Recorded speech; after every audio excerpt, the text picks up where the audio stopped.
dulu ke kelas sistem tertanam 2.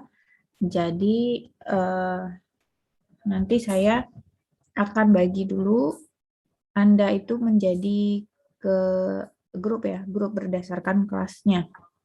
Jadi kemarin itu sebenarnya saya lupa, harusnya saya set grup dulu, baru kemudian Anda enroll gitu ya.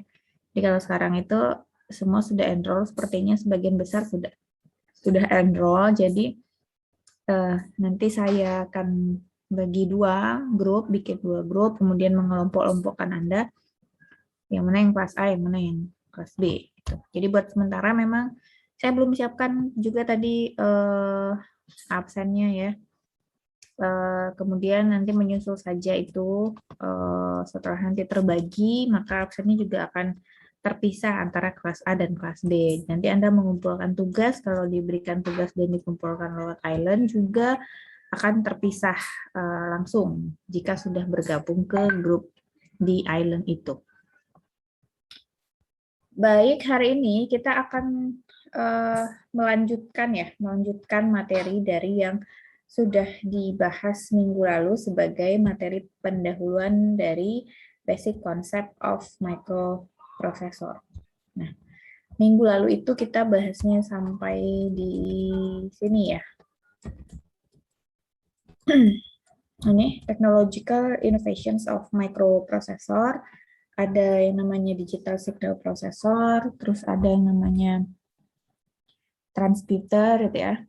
Terus programmable chip device, ini perangkat-perangkat yang dapat diprogram gitu ya. Berikutnya adalah komputer generasi 5 yang memungkinkan untuk adanya inferensi ya. Jadi mesinnya itu bisa berinferensi menyesuaikan dengan perubahan yang terjadi di sekitarnya atau perubahan yang terjadi di lingkungannya. Jadi pada komputer generasi 5 itu diramalkan ya, kita dapat berinteraksi, berkomunikasi dengan sama komputer itu gitu. Ya. Berikutnya kita akan review ya, ini sifatnya review basic concept of microprocessor, microcomputer, and microcontroller. Ya, jadi pada dasarnya ketika belajar mikroprosesor dan nanti akan diteruskan dengan microcontroller ya, basicnya itu adalah arsitektur komputer. Ya, Anda semua pastinya sudah tahu dan sudah paham ya apa-apa saja struktur dari sistem komputer, apa-apa saja yang menjadi part-part atau bagian-bagian utama dari suatu sistem komputer. Ya. Ini masih ada yang join ya, jadi saya sambil admit all ini. Baru ada sekitar 32 orang ya. Baru ada sekitar 32 orang yang join. Oke. Jadi saat kita belajar mikroprosesor ini ya, terus nanti dilanjutkan dengan microcontroller gitu ya, itu tidak akan terlepas dari yang namanya arsitektur komputer, tidak akan terlepas dari yang pelajaran basic pada saat Anda dulu belajar ORCOM 1 gitu ya. Di sana Anda diberitahu fungsional komputer itu apa dan struktur ya, atau 5 bagian utama dari komputer itu apa saja. Jadi kita akan lihat classification of computer architecture gitu ya. Ini maaf nih ada typo nih.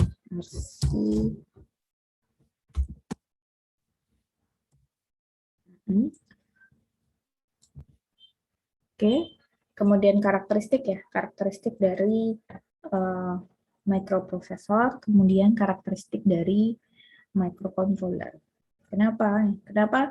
3 hal ini menjadi penting, menjadi bagian dasar atau ilmu dasar yang harus dipahami dulu ya sebelum lanjut ke pembahasan microprocessor, terus microcontroller dan seterusnya. Yeah, because these are the brain or the processing power behind any embedded systems that we see around us. Nah, jadi Anda di sini belajar ini ya, mata kuliahnya sekarang sudah sistem tertanam 2, tapi pada dasarnya Anda akan mengenal, terus Anda akan memakai gitu ya, Anda akan menggunakan mikroprosesor itu, Anda akan banyak-banyak berelaborasi maupun bereksplorasi, akan banyak hands-on nanti menggunakan microcontroller. Anda punya nih yang namanya perangkat kerasnya atau hardware-nya, ya.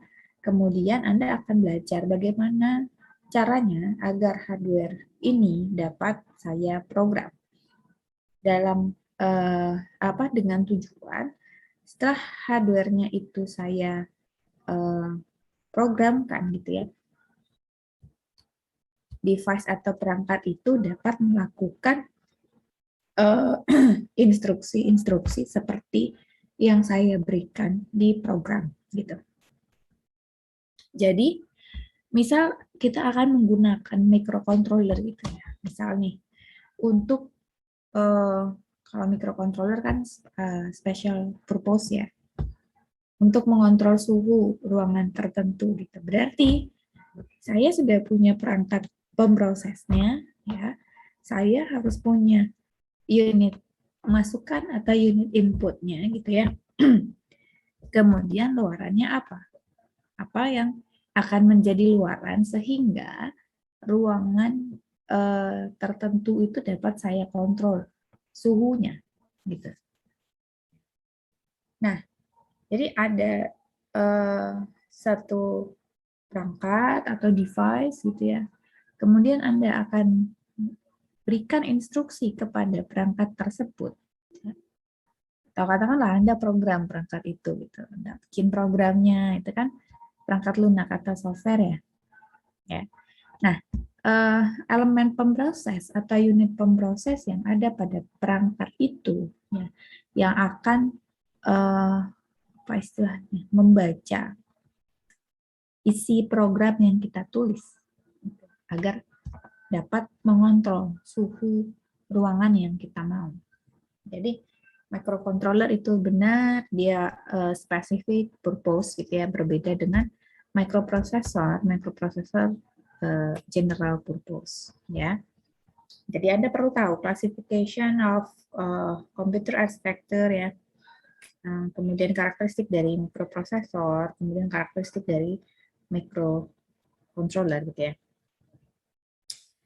Karena otaknya nih atau daya komputasi, daya pemrosesan dari sistem tertanam itu ada di sana, gitu. Ada di 3 hal ini. Ketika Anda sudah mengetahui apa saja klasifikasi dari arsitektur komputer, kemudian karakteristik dari microprosesor, ya, dan karakteristik dari microcontroller.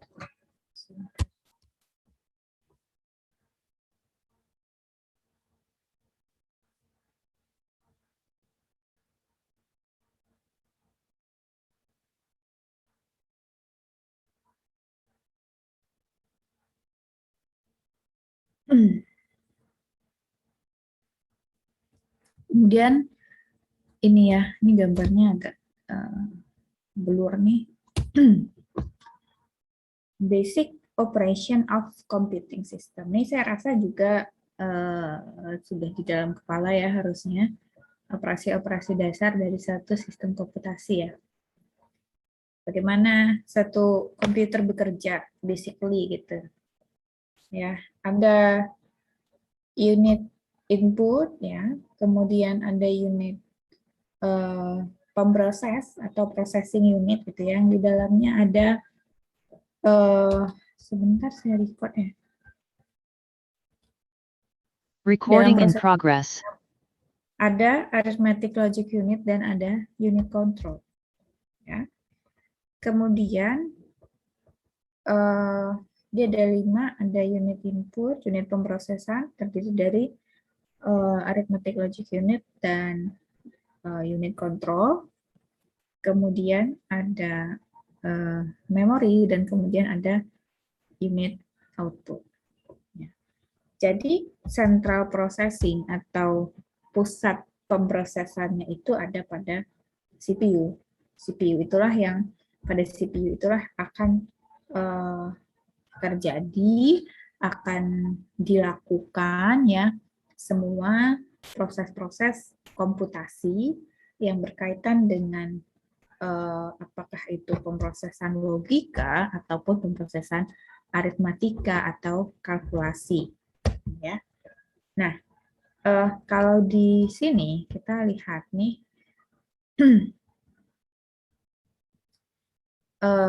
di sini misalkan outside world gitu ya, ini lingkungannya, kemudian akan ada unit input.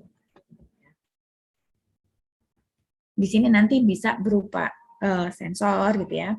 Jadi kalau belajar sistem tertanam 2, sebelumnya ada sistem tertanam 1 yang di sana Anda akan diajarkan berbagai jenis sensor yang dapat mensensing atau menangkap perubahan karakteristik fisik yang terjadi di sekitarnya atau di lingkungannya. Nah, kemudian input tadi akan diproses di CPU ini atau central processing unit yang di dalamnya terdiri dari arithmetic logic unit dan unit control gitu ya.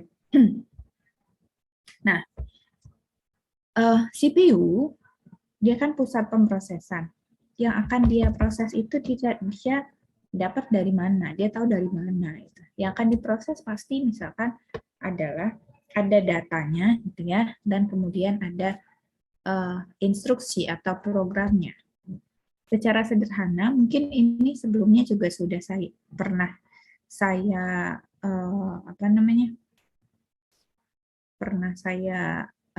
katakan gitu ya. Misalkan yang akan diproses atau yang akan dikalkulasi oleh CPU atau unit pemrosesan itu adalah 1 ditambah 1 misalkan.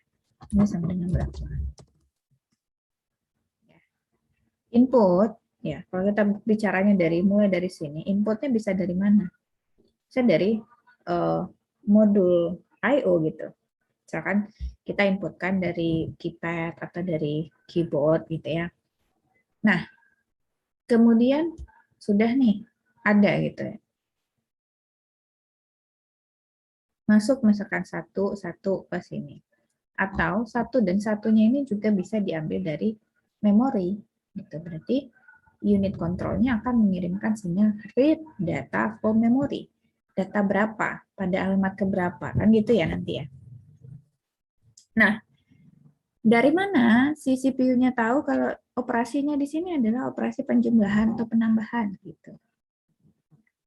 Terus ada yang namanya program memori berisi instruksi-instruksi yang kita tuliskan.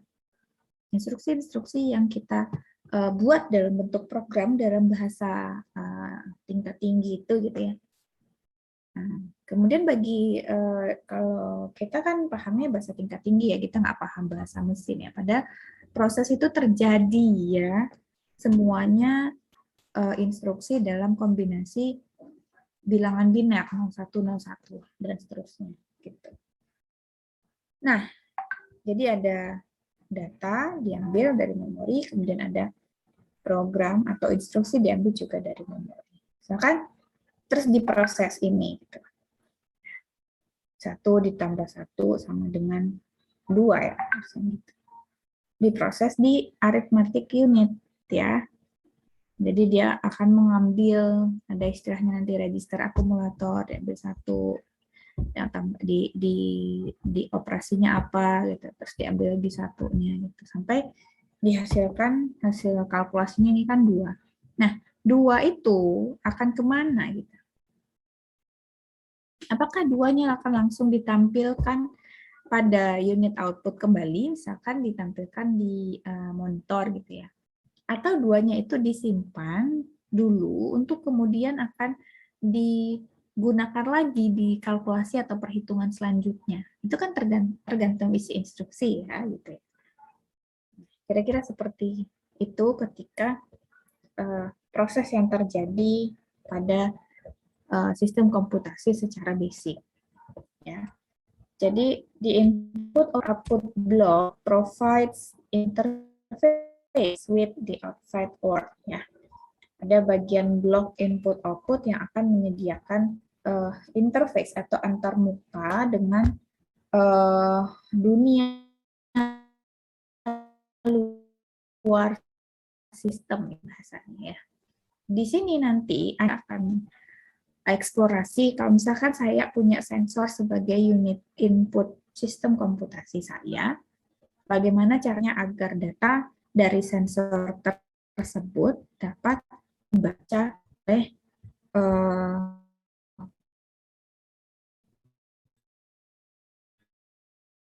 perangkat komputasi saya gitu. Sudah dapat saya proses oleh perangkat komputasi saya, kemudian sudah menghasilkan hasil proses ya. Nah, hasil prosesnya misalkan dia akan menggerakkan, misalnya kalau kita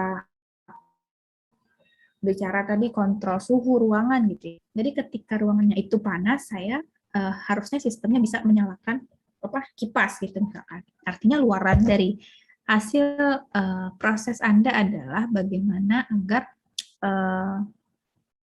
perangkat komputasinya itu dapat menggerakkan aktuator sehingga kipasnya nyala gitu ya. Kipasnya bergerak. Gitu. Nah, di sisi output unitnya itu juga ada pelajari. Ya, bagaimana cara agar luaran dari microcontroller dapat terbaca oleh unit output kita. Gitu. Datanya data apa gitu. Nah, lanjutannya allows user to interact with the computing system and also observe the output result. Ya, input output block dia menyediakan dunia luar. Kemudian kalau input output block itu juga memungkinkan penggunanya untuk berinteraksi dengan sistem komputasi ya, dan juga mengobservasi hasil luaran yang didapatkan. Kemudian lanjut ya. Gini. Nah, ini kita berbicara instruction set architecture ya, di CPU. Jadi, apa yang akan dilakukan atau apa yang akan diproses oleh elemen pemroses ini, ya, si mikroprosesor ini, dia tahu berdasarkan instruksi ya, instruksi yang diberikan atau diprogramkan kepadanya. Ya, nah, instruksi itu arsitekturnya ada dua. Ada namanya complex instruction set computer ya, CISC, typically used in desktop or laptop, biasa digunakan di komputer desktop ataupun di laptop gitu ya. Kemudian satu lagi ada namanya reduced instruction set computer. Nah, arsitektur ya set instruksi yang RISC inilah yang biasa digunakan di perangkat-perangkat microkomputer ya, yang biasa di mana microkomputer itu biasa digunakan untuk membangun suatu sistem tertanam. Ya, berarti ada dua hal yang menjadi pembeda utama dari arsitektur ini, gitu ya, arsitektur CISC dan arsitektur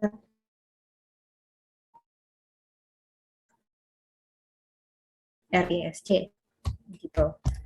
Ya. Kemudian yang berbeda, yang utamanya adalah RAM dan ROM. RAM itu dia volatile, kita dapat menggunakan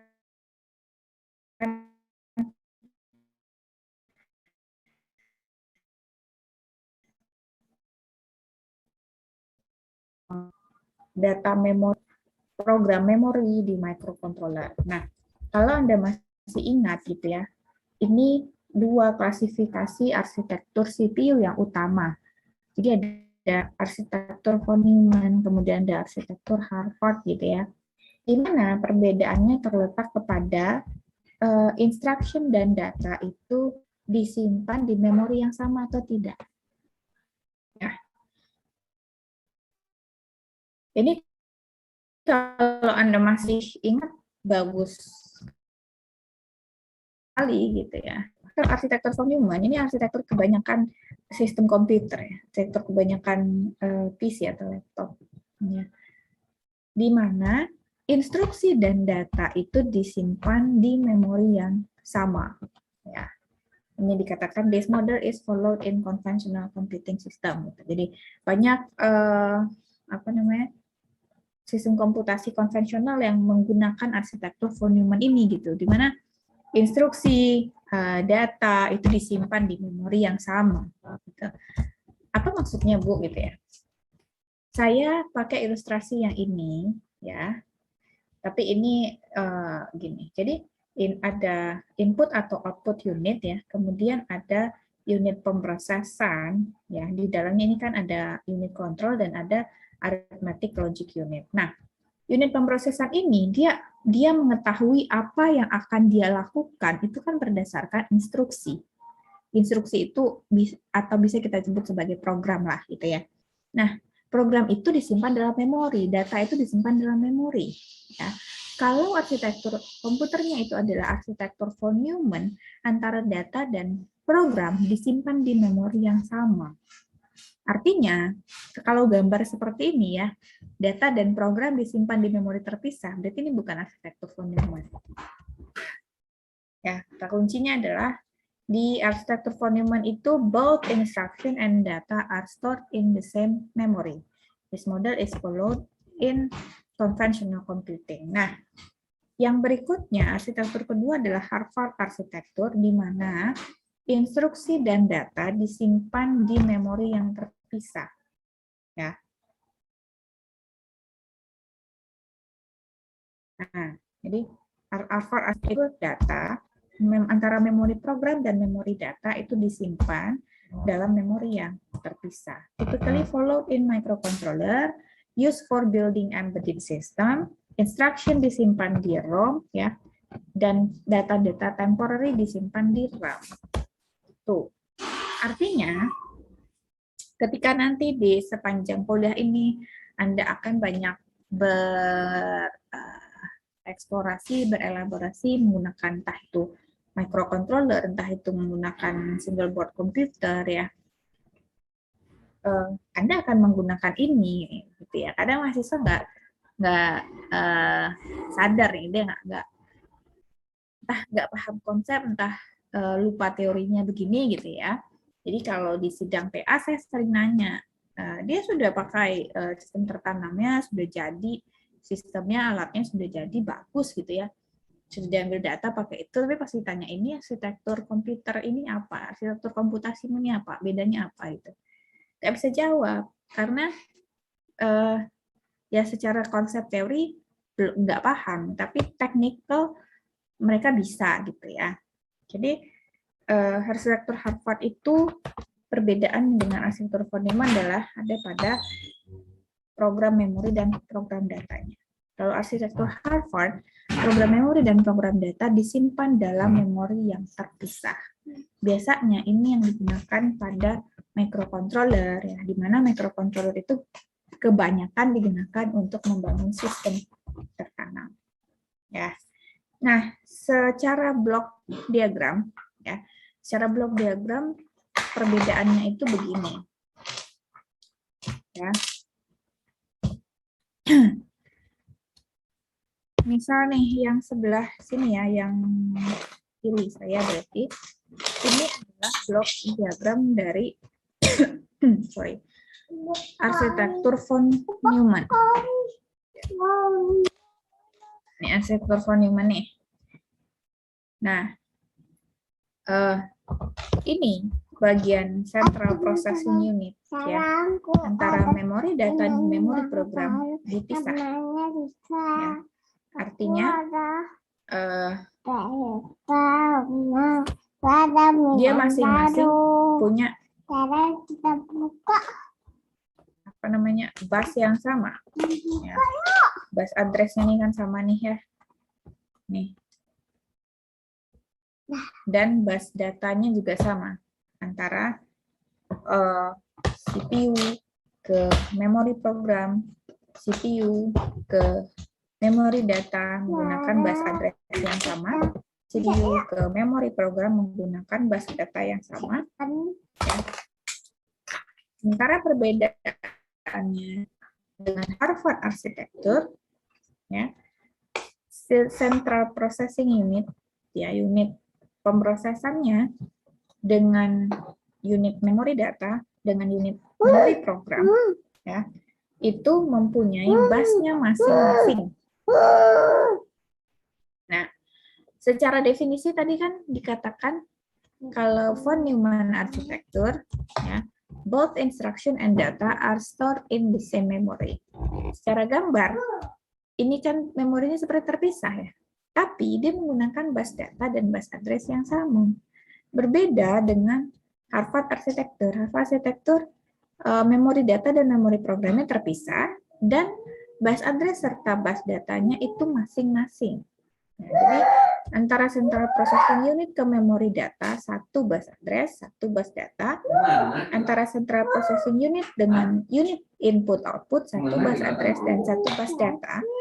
Terusnya antara central processing unit dengan memori program, satu bus address, satu bus data. Itu yang dimaksud dengan secara arsitektur dia terpisah antara memori program dan memori data.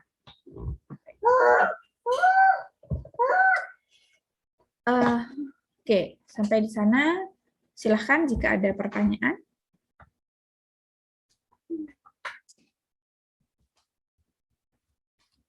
Bentar ya, saya menunggu.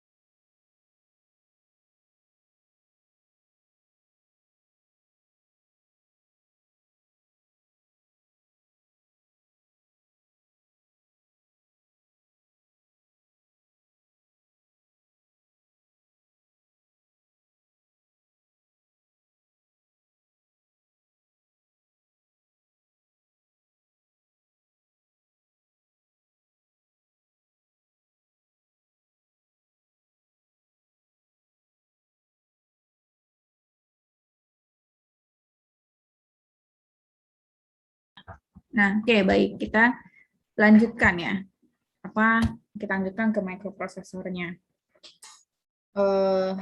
Secara definisi dasar sudah dibahas minggu lalu di materi pendahuluan atau konsep gitu ya.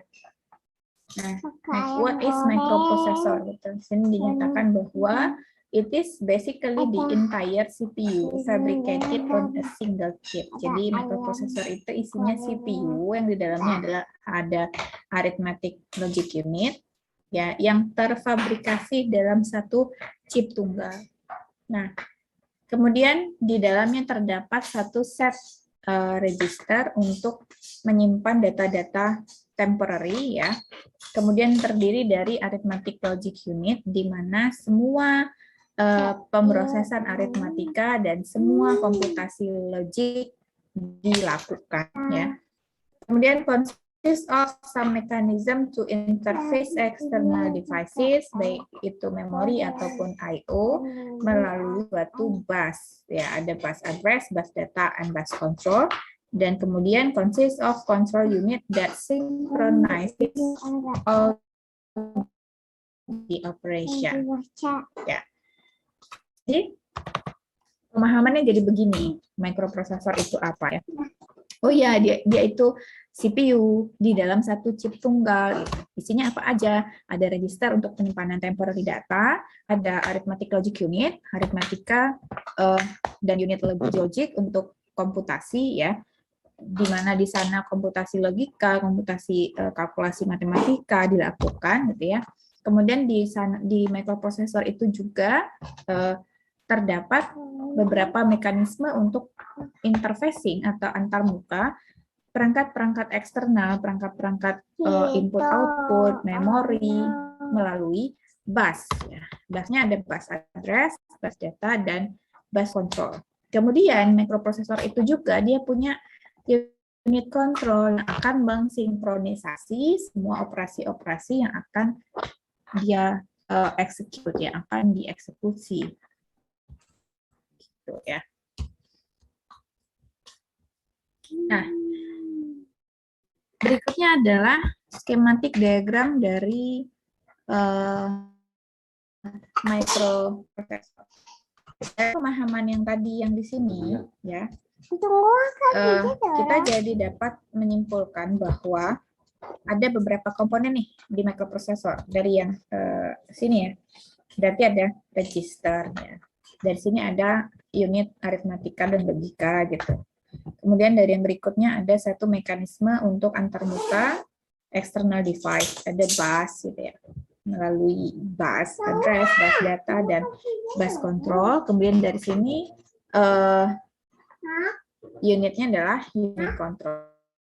Ya. Jadi ada main komponen dari microprocessor, ada register, arithmetic logic unit, kemudian ada unit control, kemudian ada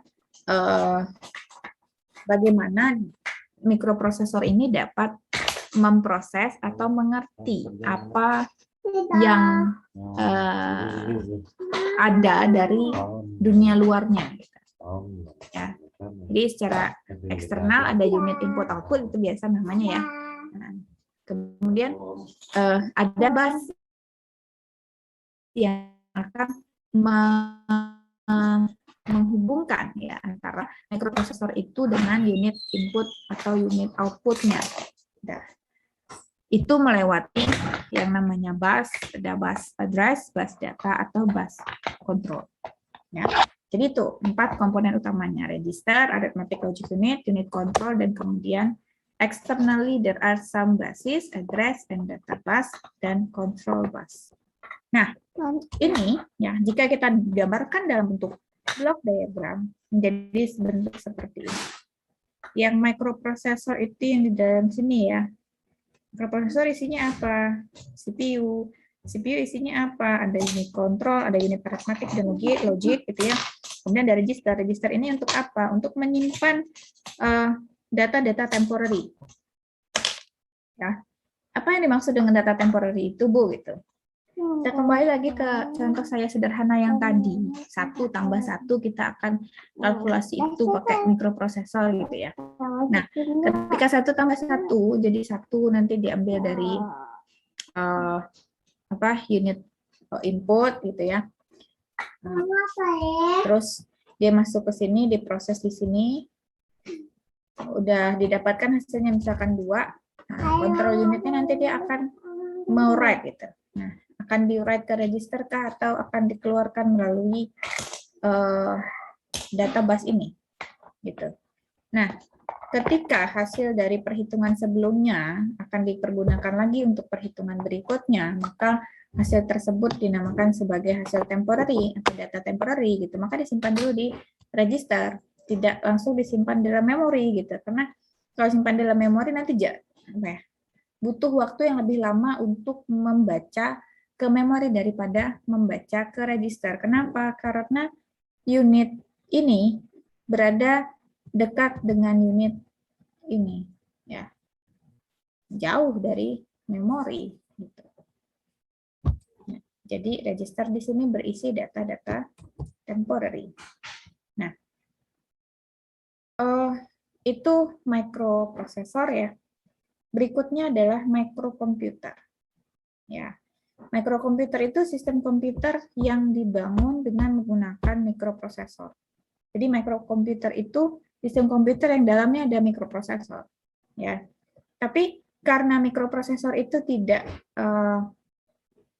terdiri dari memori dan perangkat-perangkat I/O, ya, maka kita butuh untuk membuat suatu interface atau antarmuka untuk membangun suatu microkomputer, ya. Too complex and expensive for very small and low cost embedded system. Jadi mikrokomputer itu sangat-sangat kompleks dan mahal ya untuk sistem-sistem embedded yang kecil dan sistem-sistem embedded yang low cost gitu. Nah, sebentar. Nah ini. Jadi kalau mikrokomputer kita buatkan blok diagramnya, dia menjadi bentuk seperti ini. Ya. Apa tadi mikrokomputer itu sistem komputer yang dibangun menggunakan mikroprosesor gitu ya. Berarti di dalam mikrokomputer ada mikroprosesornya ini. Dan terus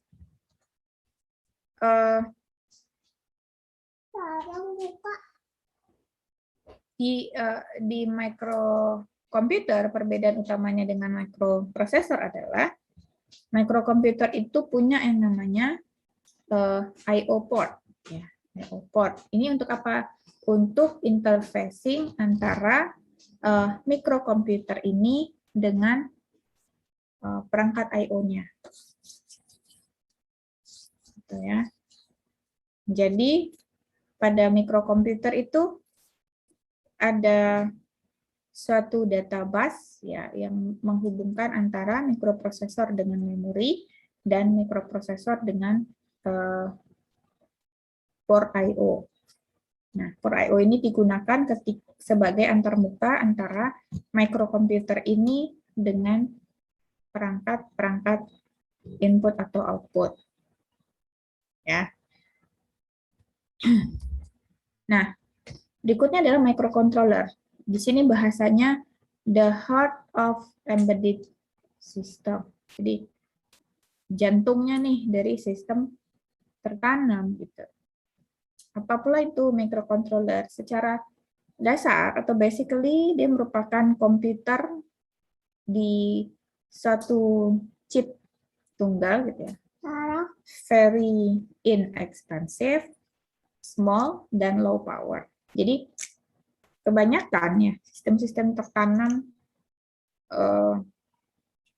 yang ada sekarang, kenapa penggunaannya sangat-sangat ekstensif gitu ya, sangat-sangat luas ya, karena ini inexpensive, ya, tidak mahal, low cost, terus secara ukuran dia compact atau kecil atau small ya, dan dapat digunakan dengan daya yang rendah. Gitu. Ya. Microcontroller convenient for use in embedded system design. Ya. It operates on data that are fed through its serial or parallel input ports, controlled by the software stored in on-chip memory. Memorinya memori on-chip. Nah, often has analog input pins, timers, and other utility circuitry built-in. Maksudnya apa? Biasanya microcontroller itu disebut sebagai heart of embedded system karena very inexpensive, dia murah, dia kecil, compact, dan berdaya rendah.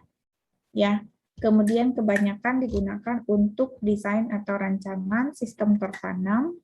Ya, kemudian beroperasi pada data, ya di mana datanya itu akan dilewatkan atau berasal dari port-port input baik serial ataupun paralel yang kemudian dikontrol dengan menggunakan program yang disimpan pada memori on chip-nya.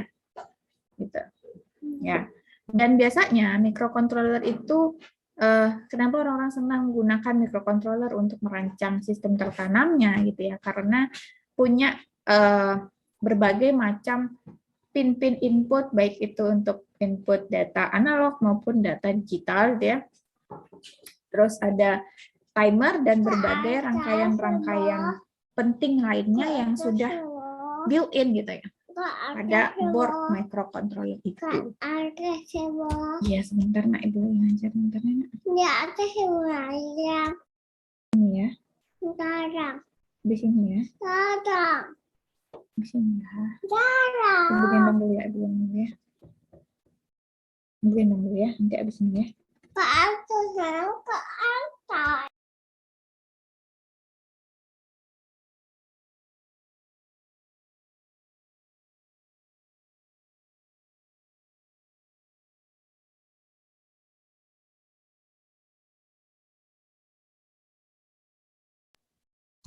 Nah, jadi kalau kita lihat nih blok diagram yang di sebelahnya ini ya, dalam microcontroller itu sudah ada memori, memorinya on chip ya, on board microcontroller itu, kemudian ada port I/O, ya. Ini kan CPU nih ya, CPU, kemudian ada rangkaian-rangkaian lain atau sirkuit-sirkuit pendukung lainnya yang biasa digunakan dalam desain sistem tertanam.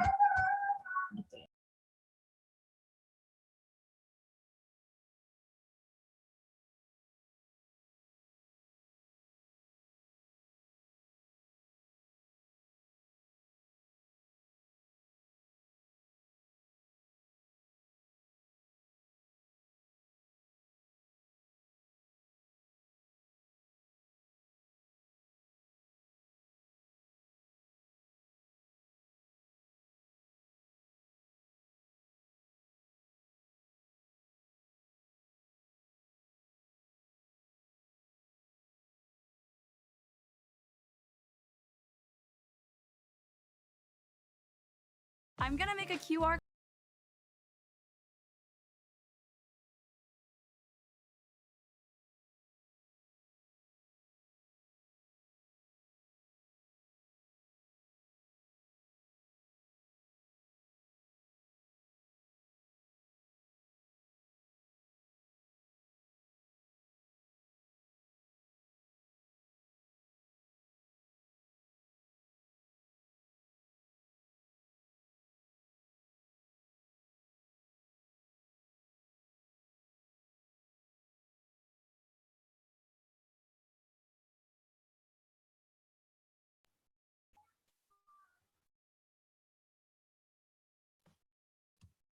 Oke, sampai di sini mungkin ada pertanyaan dulu, silahkan.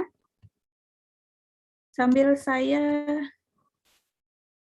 capture dulu ya yang sudah bergabung ini. Jika memungkinkan untuk menyalakan kameranya, dipersilahkan.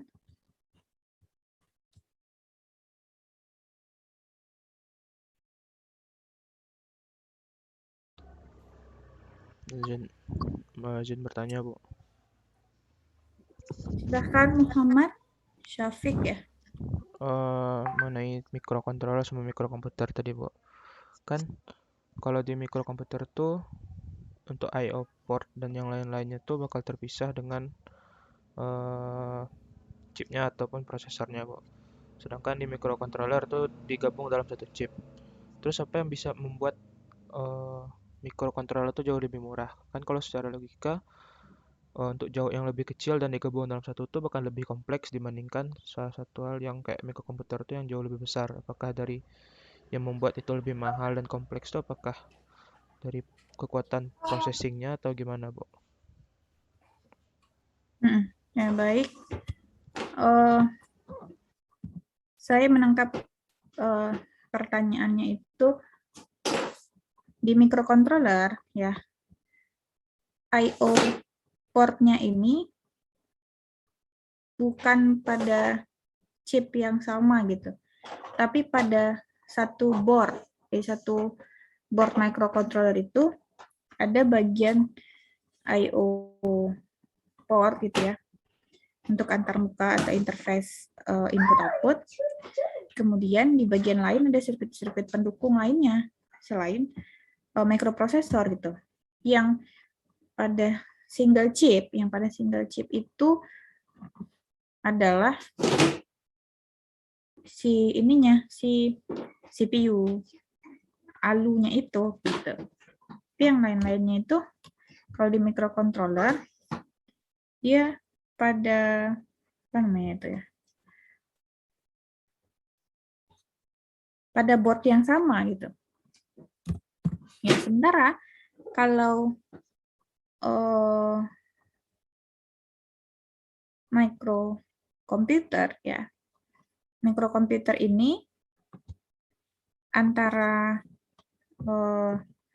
mikroprosesornya tetap dalam satu mikroprosesor itu tetap berupa single chip gitu ya, tetap berupa chip tunggal, tetapi untuk I/O port kemudian memori itu terpisah-pisah gitu.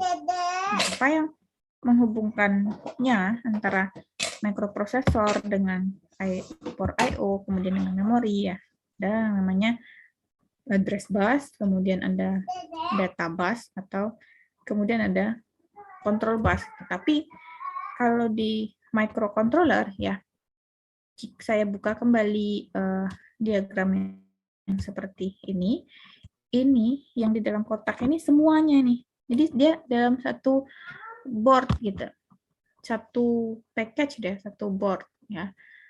Nah, di dalam board itu terdapatlah satu single chip yang isinya CPU tadi gitu ya. Terus ada register, ada blok memorinya, terus ada port memorinya gitu ya. Semuanya itu terintegrasi dalam satu sirkuit terintegrasi gitu. Ya. Jadi kalau ini kan nanti bisa dalam bentuk IC memori apa gitu. Terus ini nanti bagian sirkuit yang untuk counter gitu. Terus ini bagian sirkuit yang untuk timing and control gitu ya. Terus ini bagian sirkuit untuk interrupt. Ini bagian sirkuit untuk port I/O sebagai antarmuka atau interfacing antara microcontrollernya dengan unit input atau output yang lain gitu. Ya. Jadi kenapa microcontroller dikatakan low power gitu ya. Nah, itu nanti kita lihat, kita belajar juga kan Anda diarahkan untuk ke perancangan sistem tertanam yang low power gitu ya. Kemudian low cost gitu ya. Kemudian compact atau kecil lah gitu, tidak bulky gitu ya. Terus kenapa gitu? Kenapa bisa dia low power? Kenapa bisa dia low cost gitu ya? Nah, itu akan terjawab di beberapa pertemuan yang ke depan ya. Tapi saya ingin meluruskan dulu mungkin pemahamannya begini. Di microcontroller dia berupa satu board gitu ya. Di dalamnya sudah terintegrasi IC-IC gitu. Ya, tapi kalau di microkomputer ya yang tadi slide-nya itu begini diagramnya ya. Nah, kalau di microkomputer itu ada mikroprosesor terpisah dengan memori, terpisah dengan port I/O-nya gitu. Semuanya dihubungkan dengan adanya bus address, bus data, dan bus control gitu. Nah, kira-kira terjawab tidak? Nah, udah, Bu. Terima kasih jawabannya, Bu.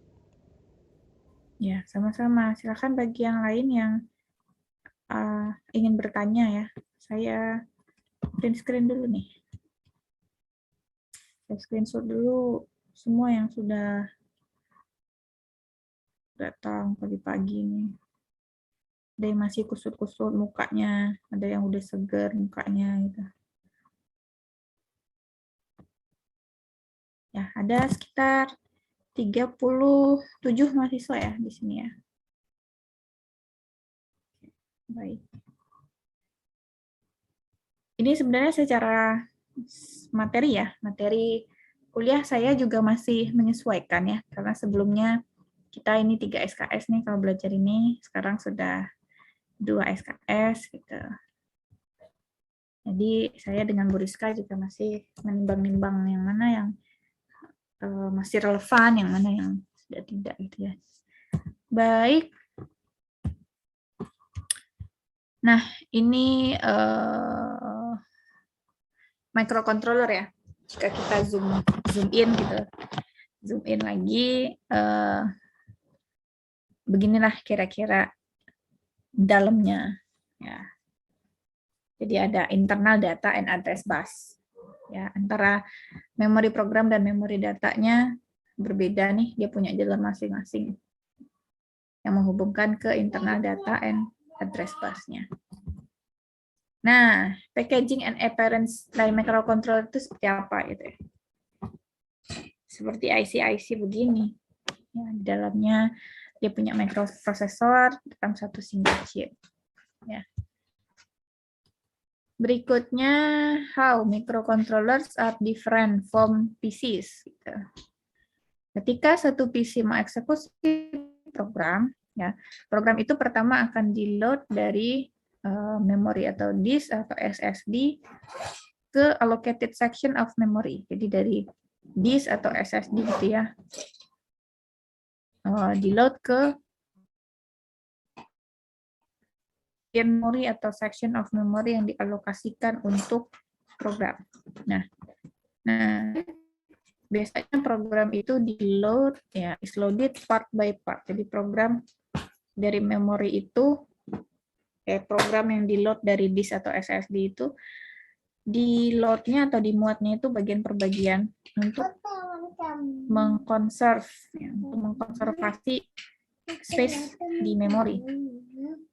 Nah, semua itu diatur oleh sistem operasi yang menghandle all low-level operation, ya, termasuk kepada low-level driver DAS ini ya, DAS for interfacing with various devices. Sementara di microcontroller itu tidak ada disk yang akan dibaca gitu ya, yang adanya ROM on chip gitu ya. ROM on chip itu maksudnya ada chip ROM yang apa istilahnya tuh, ditempel atau disolderkan langsung di board microcontroller itu, kemudian ROM itu yang akan menyimpan program-program yang akan dieksekusi.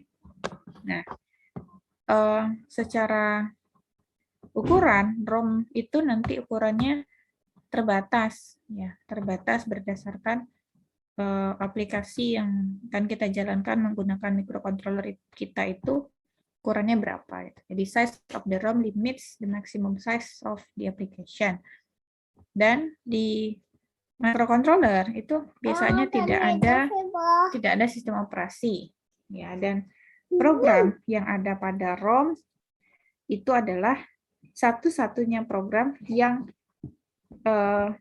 kita buat ya untuk aplikasi tertentu gitu. Makanya microcontroller itu dinamakan sebagai specific purpose device gitu.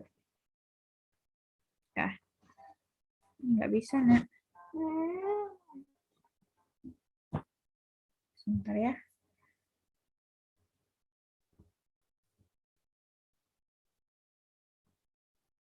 Udah.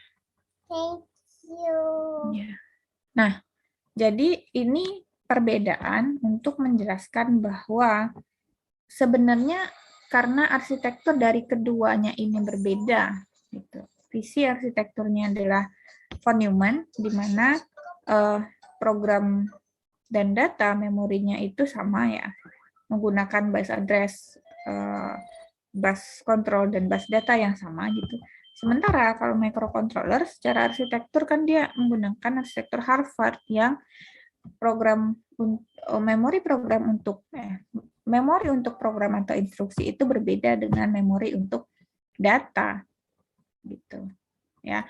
Dan kalau di microcontroller, mikroprosesornya memang didesain untuk spesifik purpose saja, sehingga isi dari ROM-nya itu ya, tempat disimpannya program yang akan dieksekusi oleh si mikroprosesor yang ada di microcontroller-nya adalah satu-satunya program yang akan dijalankan untuk kebutuhan kebutuhan aplikasi. Misal nih, banyak ya sebenarnya aplikasi-aplikasi sistem tertanam yang sudah kita pakai gitu ya. Misalkan smartphone gitu, misalkan mesin cuci gitu. Mesin cuci yang sudah bisa ini ya, mesin cuci yang sudah mesin cuci smart itu sistem yang pakai fuzzy itu loh. Jadi dia bisa menakar berapa banyaknya air, berapa banyaknya sabun, berapa banyaknya apa lagi pelembut pakaiannya lah apa gitu kan, berdasarkan berapa banyak kain yang akan dicuci gitu kan. Nah, berarti di dalam chip si mesin cuci itu sudah ada microcontroller yang isi programnya adalah khusus untuk keperluan itu gitu. Ya, jadi sistem fuzzy yang ada di dalamnya itu dia akan membuat keputusan-keputusan, misalkan jika jumlah kainnya segini dan kotorannya banyak gitu ya, maka jumlah sabun yang dibutuhkan adalah segini gitu. Jumlah air yang dibutuhkan adalah segini. Gitu. Jadi semua program yang ada ya yang akan dijalankan di sana khusus untuk keperluan mesin cuci tadi gitu. Sama kayak secara sederhana ketika Anda merancang suatu program sederhana menggunakan microcontroller gitu misalnya. Anda ingin mengatur suhu kelembaban atau mengatur jumlah air yang akan Anda berikan ketika Anda ingin mengeringkan tempe gitu atau fermentasi tempe gitu. Berarti program yang Anda buat itu khusus untuk aplikasi itu saja gitu ya. Perbedaan antara PC dengan microcontroller. Kemudian di mana nih microcontrollernya digunakan gitu ya. Typically in application where processing power is not critical. Jadi pada aplikasi-aplikasi di mana processing power itu maksudnya daya pemrosesan ya tidak terlalu kritis gitu. Jadi dia kebutuhannya untuk mengontrol sesuatu dan seperti itu terus gitu. Ya, karena kalau processing power-nya lebih ya maksudnya komputasi yang menggunakan kinerja yang lebih tinggi itu udah nggak cocok lagi tuh menggunakan microcontroller gitu ya. Terus modern day household can have 10 to 50 such devices embedded in various devices and equipment. Nah, ya, ini perangkat-perangkat rumah tangga ya. Sudah banyak yang menerapkan perangkat-perangkat tertanam. Kemudian 1/3 of the application are in the office automation segment. Another 1/3 are in consumer electronic goods. Rest 1/3 are used in automotive and communication application. Jadi sepertiga aplikasi digunakan untuk otomasi di kantor, sepertiga lagi digunakan untuk consumer electronic goods. Consumer electronic goods ini misalkan smart TV sekarang ya, terus apalagi kulkas, mesin cuci, itu, microwave dan sebagainya. Terus sepertiga lagi digunakan di aplikasi-aplikasi komunikasi dan otomotif. Nah, advantage of using microcontrollers, fast and effective, low cost or low power, dan compatibility. Kenapa dia bisa fast and effective? Kenapa dia bisa low cost or low power gitu ya? Kenapa bisa compatible gitu ya? Nanti dipelajari di berikutnya bagaimana si prosesor yang mendukung untuk microcontroller seperti ini. Gitu. Ya, jadi dari sini kita bisa dapat bahwa microprocessor itu digital device on a chip gitu. Nah, perangkat digital di satu chip di mana dia bisa fetch instruction from memory, mendekodekan instruksi tersebut, kemudian mengeksekusi instruksi tersebut. Misal, apa yang dimaksud dengan eksekusi itu gitu. Ketika si microprosesornya dapat melakukan operasi-operasi logika, dapat memproses atau mengkomputasi operasi-operasi aritmatika, menerima data dari perangkat-perangkat input dan mengirimkan hasil prosesnya itu ke output device-nya. Ya. Jadi mikroprosesor suatu perangkat digital on a chip ya kata kuncinya, di mana perangkat digital tersebut dapat fetch instruction dari memori, mendekodekan instruksi tersebut, kemudian mengeksekusi instruksi tersebut. Kalau eksekusi berarti dia melakukan proses ya. Apa prosesnya? Bisa proses aritmatika yang berkaitan dengan kalkulasi, komputasi, dan bisa juga operasi-operasi logika. Ya, kemudian menerima data dari perangkat input dan mengirimkan data sebagai hasil dari eksekusi instruksi ke perangkat output. Makanya si mikroprosesor itu interface-nya dengan memori dan input atau output devices dari microcomputer. Ya. Jadi secara basic ada 5 ya, ada 5 building blocks of a digital computer. Ada namanya unit input, unit memory, arithmetic and logical unit, control unit, dan output unit. Nah, ini merupakan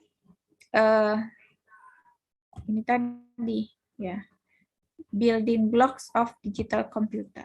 Jadi 5 bagian utama dari suatu komputer digital.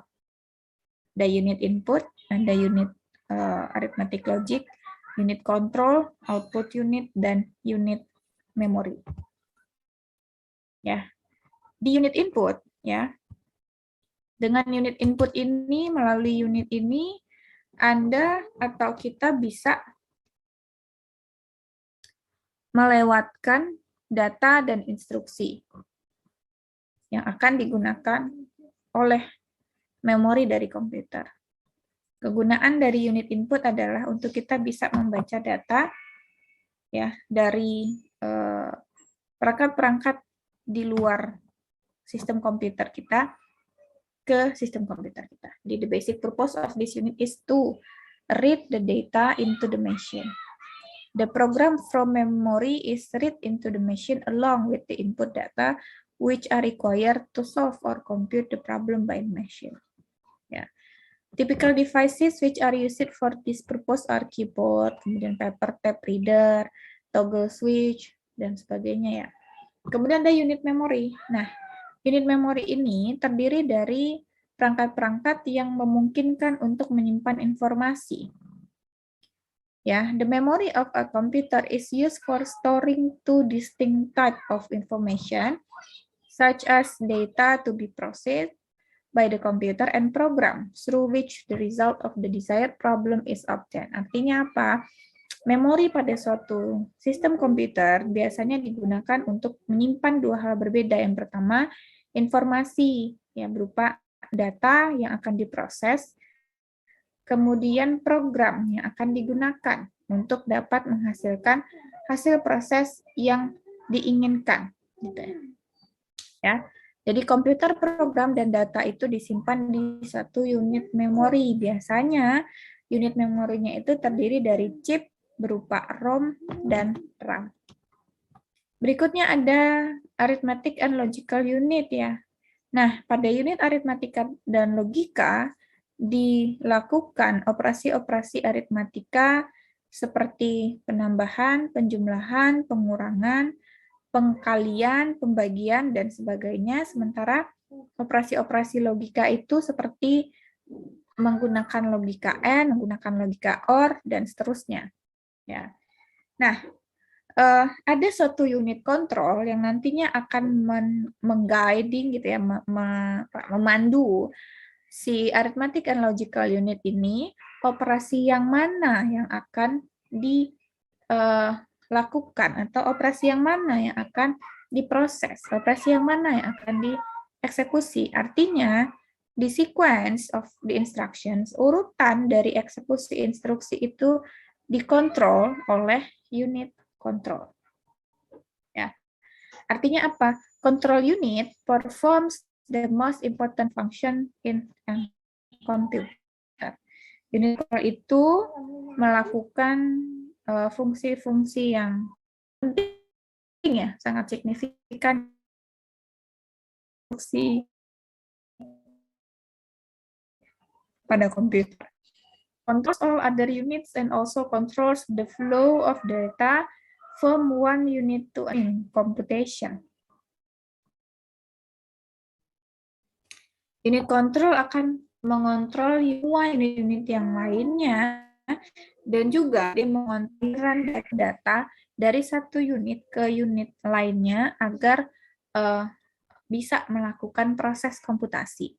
Unit control also sequences the operation. Jadi dia menjaga urut-urutan instruksi yang akan dieksekusi itu bagaimana. Kemudian menginstruksikan semua unit-unit yang lain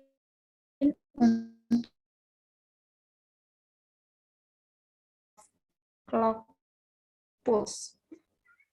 Ya.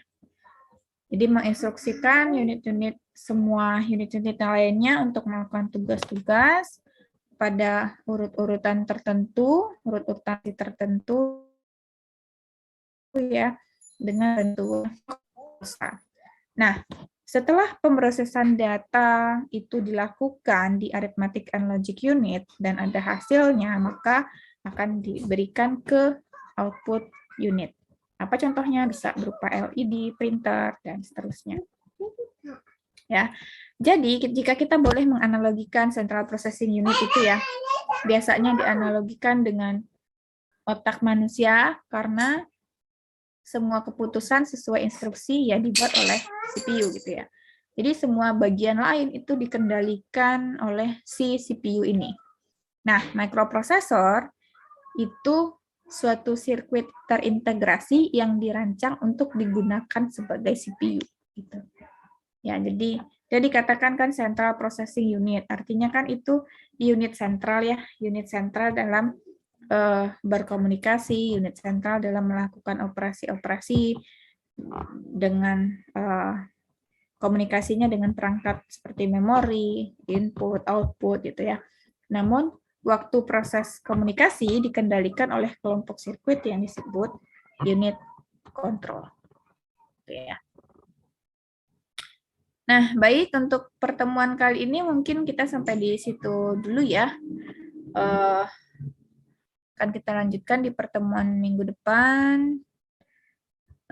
Kita lihat nih, history of microprocessor, sekilas, perbedaannya apa gitu ya. Kemudian lanjut ke address bus, data bus, ini saya mungkin review saja gitu ya.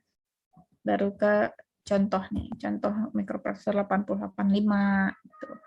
Karakteristiknya apa, kemudian dia akan mempunyai masing-masing architectural design gitu ya. Kemudian bagaimana alur datanya, bagaimana instruksi atau program itu dieksekusi dan seterusnya.